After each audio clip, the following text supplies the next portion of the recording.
le feuilleton Adama Bictogo et Cissé Bakongo. Aujourd'hui même, je crois que les deux aînés se sont parlé. Et je crois qu'ils ont trouvé un terrain d'entente. Et la vidéo circule. Et donc, je vais vous faire écouter la vidéo. Et après, donc, on va pouvoir laisser la parole aux uns et aux autres.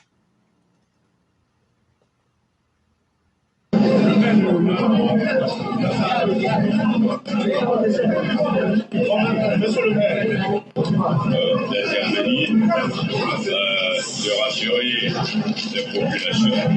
Mais cette rencontre veillait à deux choses. La première, c'était déjà de montrer aux populations que la commune de Yopougon a donc élu un maire, a un conseil, et que la commune de Yopougon s'est donné les moyens d'élaborer un projet qui devrait permettre à la commune donc, de se moderniser et de participer à l'épanouissement de la population.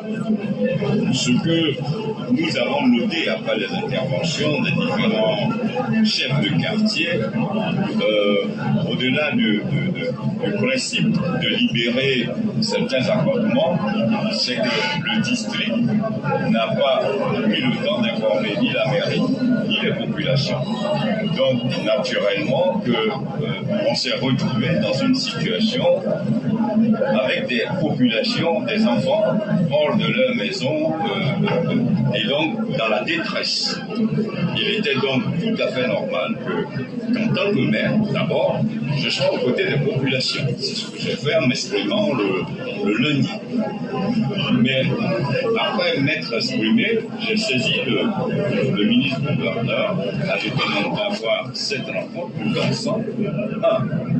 Relativement à son plan d'action, que nous puissions avoir une concertation permanente sur les actions que le district doit entreprendre à Yopougon. Pour que nous puissions voir sur, relativement à son plan d'action, si en tant que gouverneur, son plan d'action est en adéquation avec le plan déjà conçu par le conseil de Yopougon. Donc nous en avons parlé. Nous avons ensuite écouté donc, les impactés de la destruction des maisons pour que nous puissions leur faire un retour. Pour ceux qu'on peut indemniser, on avisera, on appréciera, on analysera. Pour ceux qui doivent être relogés, on appréciera. Mais ce que je peux dire, en tant que maire, j'ai ma responsabilité et tout engagé à trouver des solutions aux familles impactées. Et cela va être fait. Mais je voudrais donc aussi apprécier que le gouverneur se soit déplacé et ait accepté de venir rencontrer ces familles, parce qu'il aurait pu, pas refuser, mais il aurait pu se contenter de dire j'ai agi conformément au texte, mais tout développement s'accompagne du développement humain. La politique que nous portions tous ensemble ici, c'est une politique de développement, certes, mais qui prend en compte l'être humain. Donc la dimension humaine doit être au centre. Même si les gens occupent des voies non autorisées, nous avons le devoir, de les sensibiliser, 2, de leur trouver des solutions, parce que c'est des responsabilités aussi qui relèvent de nous. Et donc ce sont ces sujets que nous avons abordés, mais nous repartons, et je pense que les populations repartent rassurées, sur la base de ce que une synergie s'installera entre le district et la mairie, et nous allons travailler dans cette dynamique de concertation, de complémentarité, pour que nos actions soient profitables aux populations de Yopougon. Tel est donc le sens de la rencontre que nous avons eue ce matin. Merci, monsieur le gouverneur. Quel est le retenu de cette rencontre? Je voudrais vraiment vous remercier, mesdames et messieurs la presse,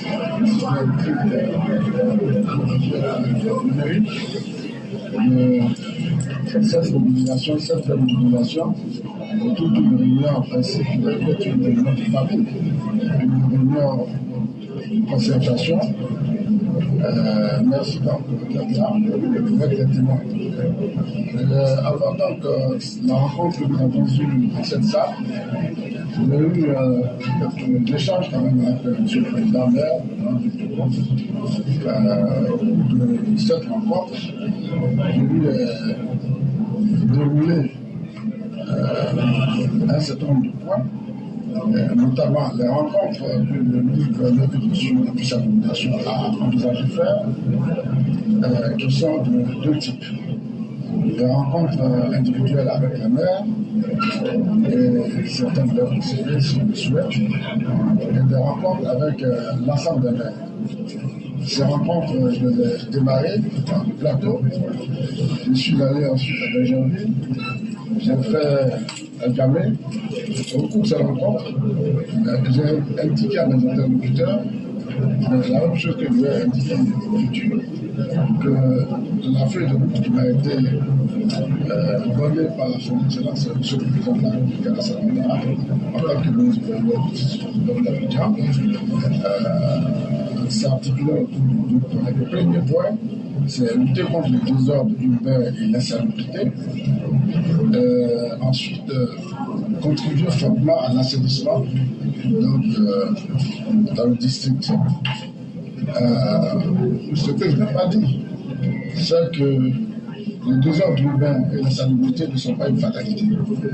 Ce n'est pas par déterminisme contre les populations de nos différents pays, surtout de nos différentes villes de Côte d'Ivoire et de nos communes de district.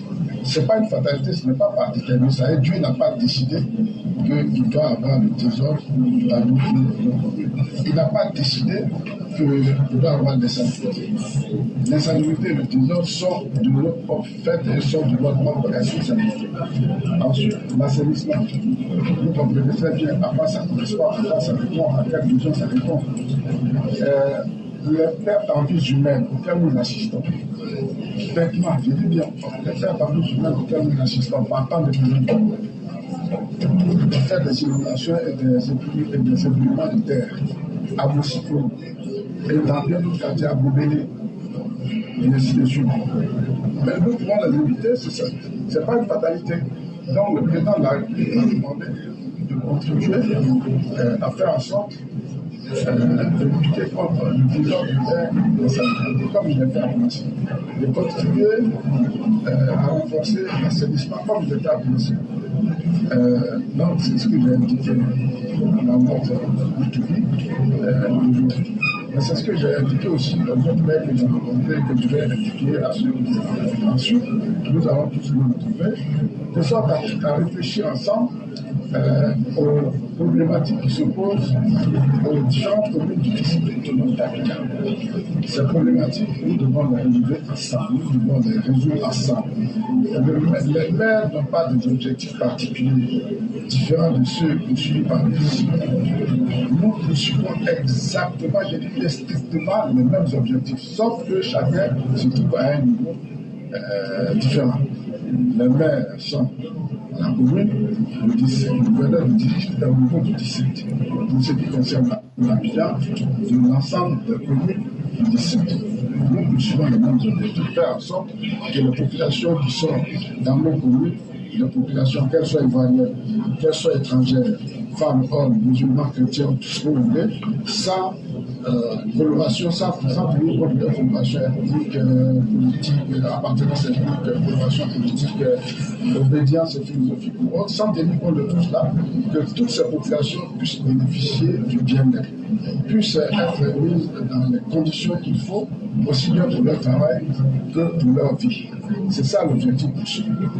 Mais dans la recherche de cet objectif, s'il vous plaît, dans la recherche de cet objectif, bien sûr, tout ne pourra pas être rose. Nul n'est parfait. Aucune humaine n'est parfaite. Nous allons trébucher à certains moments, nous allons peut-être tomber à d'autres moments, mais notre force sera de faire en sorte de nous relever et de continuer de marcher ensemble. Je voudrais vraiment dire merci aux populations qui ont accepté de venir à cette rencontre, qui ont accepté de nous écouter, qui ont accepté de parler. Je parle rassuré parce que le président maire a dit le propos fort tout à l'heure, à savoir, en tant que maire, il fera en sorte d'être regardé. Et je l'ai dit à la fin de mon propos que je suis là aussi où je suis à son entière disposition pour faire en sorte que ces efforts puissent se conjuguer avec les liens, que les liens puissent se conjuguer avec ces efforts, aussi bien intellectuellement que financièrement, pour que les populations qui ont été impactées puissent retrouver le sourire, pour ne pas dire la joie, et que ce qui s'est passé soit un lointain souvenir. Et donc, mesdames et messieurs, vous venez d'entendre les deux protagonistes. Si je peux aller jusqu'à ce point, sinon, il n'y a pas eu d'antagonisme même. Mais ça a été simplement un manque de communication entre deux leaders d'opinion de la République. Et il aurait fallu que la nouvelle puisse arriver au chef de l'État, qui les a obligés à s'asseoir pour discuter. Et donc, Alassane Ouattara a joué son rôle de leader et de manager. Mais ici, sans état d'âme, je souhaiterais donner un carton rouge à M. Cissé Bakongo, autant qu'à M. Adama Bictogo, pour leur incapacité à pouvoir s'appeler, s'asseoir et discuter. Parce qu'ils ne sont pas n'importe qui dans la République. Et en se comportant pour venir régler des problèmes de la nation au bord de la route, je sanctionne les deux. Et je leur donne carton rouge pour cela. Maintenant, qu'on le veuille ou pas, c'est un sujet qui va toujours faire de la polémique selon les intérêts individuels de chacun. Et là, moi, je ne me mets pas dans cette réalité. Moi, j'analyse maintenant les conséquences et les impacts de cet événement. C'est ce que moi, j'analyse. Dans les événements, on aura compris quelques situations. C'est que, en fonction de leurs égos et de leurs intérêts, les uns et les autres ne sont pas prêts à se laisser faire. N'est-ce pas vous qui nous dites que le parti, une fois que le parti décide, les militants ne doivent pas se plaindre? Pourquoi M. Adama Bictogo s'est plaint? Quand on sait que le ministre, comment on appelle, Cissé Bakongo, qui est le chef du district d'Abidjan, c'est le chef de tous les maires. Et la feuille de route qu'il a reçue vient du président de la République. Et dans son mandat, là, c'est que le président lui a demandé là. Il faut enlever l'insalubrité à Abidjan. Et il faut mettre fin au désordre urbain. Ça veut dire quoi? Les trous qui sont bouchés, les canalisations qui sont bouchées, et qui font que chaque fois il y a des morts là, il faut mettre fin à ça. Donc toutes les maisons qui sont sur les caniveaux, il faut les balayer. Et tous ceux qui sont dans des endroits précaires, qui vont poser des problèmes, il faut trouver des solutions pour les dégager. Et il faut embellir la ville. Voilà le travail que lui a reçu. Mais quand Adama Bictogo sort pour venir dire « Je ne vais pas accepter », vous avez vu ce qui a été dit. Est-ce qu'il s'est opposé à Cissé Bakongo ou il ne s'est pas opposé à Cissé Bakongo? Mais pourtant, je me souviens que quand c'est sur nous les militants, c'est toi Cissé Bakongo qui dit « Non, non, non, on a pris la chicotte, on va vous chicoter ». Donc c'est très bien fait qu'aujourd'hui, tu as pris une leçon. Quand un cadre s'impose à un autre, vous arrivez à vous parler. Mais quand les militants disent qu'eux ne sont pas d'accord pour quelque chose, vous sortez la chicotte. Et ça, c'est de la dictature du directoire du RHDP. Et nous n'allons jamais tolérer cela et nous n'allons jamais cesser de continuer ce que nous faisons. Ça, retenez ça bien. Deuxième chose qu'il faut retenir. Or, donc, nous pouvions critiquer des cadres. Adama Bictogo est un cadre. M. Cissé Bakongo est un cadre. Un cadre critique un autre cadre au bord de la route. Mais on dit aux militants, toi, il ne faut jamais critiquer un cadre.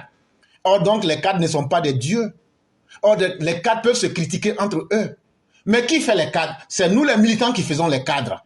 Et si nous n'arrivons pas à vous dire vos vrais noms, c'est que nous sommes en train de vous trahir. C'est que nous sommes en train de lutter contre nos propres intérêts. Aujourd'hui, quand M. Adama Bictogo a vu que l'intérêt de sa commune est menacé, il a parlé au nom de ses administrés. Mais quand au sein du parti, on veut faire la même chose, vous trouvez que nous sommes des cabris noirs. Nous sommes les gendarmes même de la toile.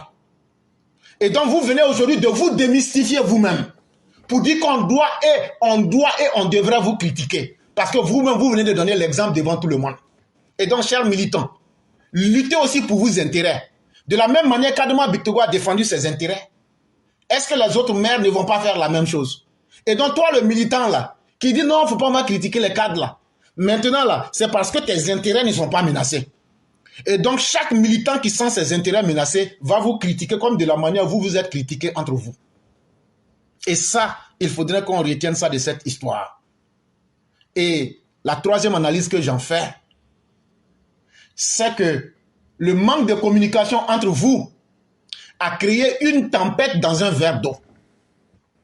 Ce que M. Adama Bictogo dit et ce que M. Cissé Bakongo dit, c'est la même chose. Est-ce que ce n'est pas toi, Adama Bictogo, pendant ta campagne, tu as dit tu vas construire l'université à Yopougon? Est-ce que tu n'as pas dit tu vas reconstruire et agrandir le centre, comment on appelle, la zone industrielle? Est-ce que tu n'as pas dit tu vas construire des heures de récréation et des heures sportives? Mais tout ça là, c'est ça qu'on appelle le développement. C'est ça qu'on appelle le développement. Ce que M. Cissé Bakongo aussi est en train de faire là, c'est pour encore aller dans le sens du développement. Donc, en fin de compte là, vos objectifs peuvent être divergents. Vous pouvez ne pas voir les choses dans la même méthodologie, mais le résultat sera la même chose, le bien-être des populations. Quand on dit que l'homme doit être au centre de la réalité, mais on fait le développement naturellement pour les humains. Et donc vous vous retrouvez en train de dire la même chose, mais chacun voulait utiliser son ego. Et M. Adama Bictogo, si carton rouge là, moi je donne un carton rouge à M. Cissé Bakongo qui est resté silencieux. Toi, tu as trop parlé et sincèrement, les gens auraient pu exploiter ce que tu as dit là pour dire que tu as des intentions cachées. Moi, je ne le dis pas. Je ne peux pas dire ce que je ne sais pas. Mais tu allais un peu trop fort. Donc là, moi, éclaireur probité, tu donnes 2 cartons rouges. Parce que tu aurais pu d'abord te concerter avec lui, aller doucement pour en arriver à ça. Parce que c'est comme ça que ça allait se terminer. Comme de la manière le chef de l'État vous a dit, asseyez-vous et puis discutez. Et je veux que cette histoire prenne fin le plus rapidement possible. Et donc, évitez-nous la honte. Chers cadres du parti, évitez-nous la honte.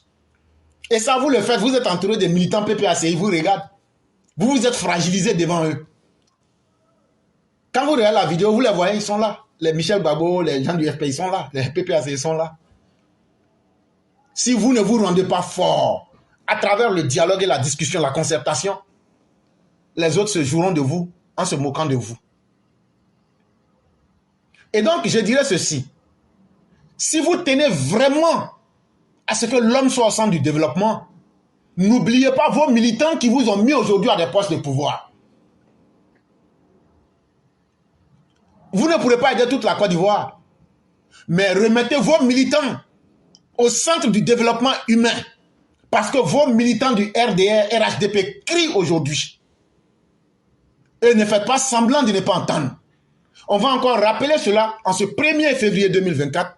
On va vous rappeler cela pour que vous vous en souveniez. Et donc, souhaitons que cela soit la fin de cet épisode qui aura été humiliante pour tous ceux qui savent réfléchir et se mettre au-delà des aspects partisans. Ça aurait pu fragiliser le parti et même avoir un impact sur l'image du chef de l'État.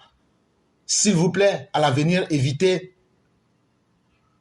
de vous répandre sur la place publique et de parler et de dire certains propos qui peuvent ne pas vous aider à l'avenir. Parce qu'un homme politique, les mots que tu places là, on peut les utiliser demain contre toi. Un homme politique ne parle pas n'importe comment et un homme politique ne parle pas n'importe où. Parce que d'aucuns sont en train de dire que est-ce que les opposants ne t'ont pas corrompu, toi, Adama Bictogo, pour être leur pion et que tu es en train de montrer ton vrai visage. Il y a certains qui ont perçu l'affaire comme ça. Tout comme ceux qui sont avec M. Bakongo peuvent vivre cela comme un affront, un défi qui leur a été lancé. Et cela aurait pu nous conduire à une confrontation pour voir qui est garçon. Palabre d'éléphant là, ce sont les zèbres qui prennent les conséquences. S'il vous plaît, on n'a pas envie de savoir qui est le plus musclé entre vous deux. On a envie simplement de savoir qui sont ceux-là qui peuvent faire le bonheur de nos populations et se mettre à écouter nos populations et à les aider véritablement. C'est de cela que nous avons besoin. Et vous serez d'accord avec moi, comme je le disais, un homme politique, ce que tu dis aujourd'hui là, En fonction des intérêts du moment, on utilise ça contre toi ou bien à ton avantage. S'il vous plaît, contrôlez là où vous parlez et contrôlez le comment de parler. C'est important pour vous-même parce qu'on ne sait jamais de quoi demain est fait. Demain, l'opposition peut utiliser ça contre vous. L'épisode de Victor et puis, comment il s'appelle là même là? Cissé Bakongo. Cissé Bakongo. Et j'ai vu, on a tous vu ça, mais vous savez que Claire, il y a certaines situations quand tu vois dans ta maison, il faut prendre du recul, bien observer les choses avant de se prononcer. J'ai vu la prise de position de beaucoup de militants du RADP, du côté d'Adama Pitogo, tant aussi du côté de Cissé Bakongo. Récemment, Cissé Bakongo a été nommé comme ministre-gouverneur du district d'Abidjan en remplacement de M. Robert Begré-Mambé qui a été appelé à la primature. Mais ça veut dire quoi? Cissé Bakongo étant ministre-gouverneur était obligé de céder son poste de maire au premier adjoint au maire de Koumassi. Parce qu'il ne pouvant plus gérer les deux postes, il a donc cédé.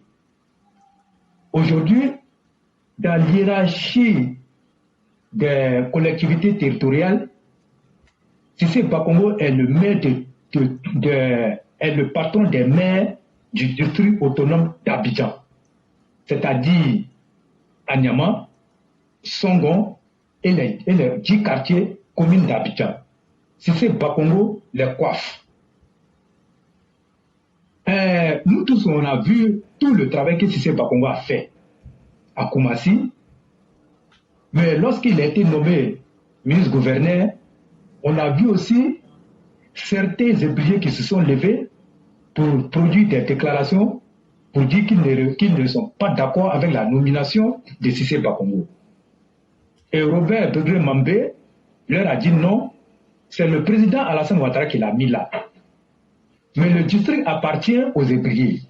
Mais Cissé Bakongo a une mission bien précise à mener à la tête du district autonome d'Abidjan. Yopougon n'est pas en reste du district. Suivez ce que je dis. Je ne prends pas position pour Cissé Bakongo ou encore pour Adama Pitogo. J'ai fait mon analyse. Donc, Cissé Bakongo va entreprendre des actions. Mais revenons à la dernière action qui a mis le poudre au feu, d'où la sortie d'Adama Pitogo, nouvellement élu maire de la commune de Yopougon. Que Adama Pitogo a bel et bien été informé de l'action que Cissé Bakongo devrait mener à la GESCO. Je dis bien les indiscrétions. Je ne sais pas si c'est vérifié. C'est ce qu'on nous aurait dit. Et donc, si je pars de ce principe, Cissé Bakongo est peut-être dans son rôle. Mais l'analyse que je fais, vous savez que la politique est le lieu de tous les deals. La politique est l'endroit où on peut voir tout, où on peut faire des compromissions, où on peut monter toutes sortes de scénarios. Mais est-ce qu'on a pensé à ça? Quel que soit ce que le scénario va produire comme effet pervers ou comme, en tout cas, bon, ce que vous pouvez penser. Le scénario peut envoyer à la honte, comme le scénario peut nous protéger de la honte. Mais quand on a vu la sortie de Cissé et de Adama Pitogo, mais on s'est dit qu'Adama Pitogo est dans son rôle. Et il a bien fait d'agir. Pourquoi moi je l'ai dit? Mais est-ce que vous savez que la sortie d'Adama Pitogo peut cacher beaucoup de choses? Mais vous n'êtes pas sans ignorer que Adama Pitogo, les conditions dans lesquelles Adama Pitogo a été élu, Et son élection n'était pas évidente. Et on le disait, mais rien ne présageait qu'Adama Bitoro allait gagner. Quand on regarde un peu la sociologie ou la composition de Yopougon, on sait que Yopougon n'était pas à notre faveur. Mais quand il a reçu son triomphe, malgré tout ce qu'on connaît de Yopougon, il reçut son triomphe. Aujourd'hui, il devient l'homme fort de Yopougon. Maintenant, c'est Bakongo qui est le ministre-gouverneur du district d'Abidjan, qui est au-dessus des maires, entreprend une action. On nous dit qu'il a été informé. Mais comment il a été informé? Par voie officielle, on n'en sait pas. Mais si c'est Bakongo, Adama Bitoro sort, on dit non, sa sortie n'est pas bonne. Mais Adama Bitoro, au regard du fait qu'il soit le maire de Yopougon, il a le droit de protéger sa population. Même s'il a été informé dans les coulisses, mais si Adama Bitoro ne fait pas cette communication pour protéger sa population, il va donner l'impression qu'il a abandonné sa population alors qu'ils sont en train de casser ses maisons, ceux qui l'ont élu. Mais Adama Bitoro fait cette communication pour se mettre du côté de sa population qu'il a élu. Mais sachant très bien qu'il a été informé dans les coulisses. Mais quand il le fait, Cissé Bakongo sait. Cissé Bakongo sait. Et ils acceptent de prendre ses coups. Mais vous avez vu, ils se sont vus à la mairie de Yopougon, tout est rentré en ordre. Mais est-ce que les gens ont parlé encore de cette rencontre-là? Mais il a suffi que les gens sortent pour que les gens récupèrent ça, surtout les militants du RADP, pour dire certaines choses. Voilà pourquoi j'étais beaucoup réservé. Et j'attendais de voir les dernières rencontres avant de me prononcer. Faisons très attention en politique. Il y a ce qu'on voit à la face là, mais la vraie réalité est là. La vraie réalité est là. Sous nos secteurs, ce sont des cas du RADP. Ils nous font l'impression qu'ils font des palabres. Pourtant, ils s'étaient accordés sur ça. Bitoro a bien joué son rôle. Il ne peut pas se départir de sa population. Mais quelle image il va garder de sa population? Il fait encore faire des mandats. Il est dans son rôle. Mais tout a été mis aujourd'hui dans une seule assiette et ils se sont entendus et le travail se fera. Ils seront déguerpis. Vous avez entendu, non? Éclairez si tu as quelque chose à ajouter. Non, effectivement, ce que vous dites, c'est totalement normal. C'est aux uns aux autres de comprendre les implications de la politique. Et c'est pourquoi nous disons aux militants, avant de prendre position, informez-vous très bien et cherchez à comprendre les non-dits et ce que les uns et les autres sont en train de défendre et vous comprendrez beaucoup de choses. Mais là encore, il faut le comprendre. Ça demande un peu de formation politique pour comprendre cela. Et voilà un événement encore qui vient rappeler aux uns aux autres qu'en politique, ce ne sont pas les événements qui déterminent, mais c'est surtout le non-dit des événements qui détermine la réalité des choses en politique. Et qu'à l'avenir, les uns et les autres prendront le temps de bien se renseigner avant de tomber dans certains sujets. C'est ce que j'allais ajouter. Ok. Donc vraiment, soyez réservés, surtout quand vous voyez des trucs comme ça avec nos cadres du parti là. Ne prenons pas vite parti. Moi, je n'ai pas pris parti pour Bitoro ni encore pour eux. C'est une analyse que j'ai faite et c'est ce qui est la vérité. Aujourd'hui, là, tout est rentré en ordre. Les ACD, tout ce qui était là, tout ça là. Et si c'est à Bakongo même va leur apporter des solutions. Donc quand on voit tout ça là, nous en tant que militants, soyons du côté de la vérité et soyons un peu réservés dans nos prises de position. Donc éclairé, c'est ce que j'allais dire ce soir. Et si j'ai pris un peu de temps, et je dis merci beaucoup à tout le monde. Et victoire aux éléphants de Côte d'Ivoire au soir du 3 février 2024. Donc c'était un peu ça. Okay. Voilà, si ma communication a heurté quelqu'un, qu'il m'en excuse, c'était pas mon objet. Merci. Voilà, donc j'allais dire que nous sommes déjà à la fin de l'émission et nous remercions vivement tous ceux qui, de quelque manière que ce soit, ont participé et ont pu faire de cette émission ce qu'elle aura été aujourd'hui. Donc merci à chacun et à chacune et continuons ce combat de dignité comme je le dis toujours. Ce n'est pas forcément pour nous-mêmes, c'est aujourd'hui pour les générations à venir. Et donc, merci infiniment aux uns aux autres et que la grâce divine nous couvre. Le roi va vous laisser quelques temps pour faire la conclusion et fermer le direct du jour. Ok. Donc, merci. Et ce que j'allais ajouter aussi sur le cas de Yopougon, mais vous pensez que Victor peut aller contre une action du président de la République? Tout ce que Bakongo va faire aujourd'hui à la tête du justice, c'est avec l'accord du président de la République. Victor ne peut pas aller contre ça. Et Victor même a dit ceux qui sont dans leurs droits, ils seront dédommagés avec les ACD. Ça veut dire qu'il y a des gens qui ne sont pas dans leurs droits. Et il y a des coins là, je vous dis ici à Abidjan, il y a des gens qui sont allés construire sur comment on appelle, le domaine public. Mais aujourd'hui, quand on veut les déguerpir, ils sont les premiers à crier.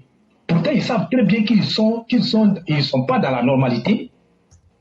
Et où ils sont allés construire, c'est un domaine public. Donc, il y a tous ces facteurs-là.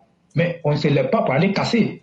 Donc, il y a des études qui sont faites. Donc, allons-y doucement et vous allez voir que les choses vont rentrer en ordre. Donc, merci à tout le monde.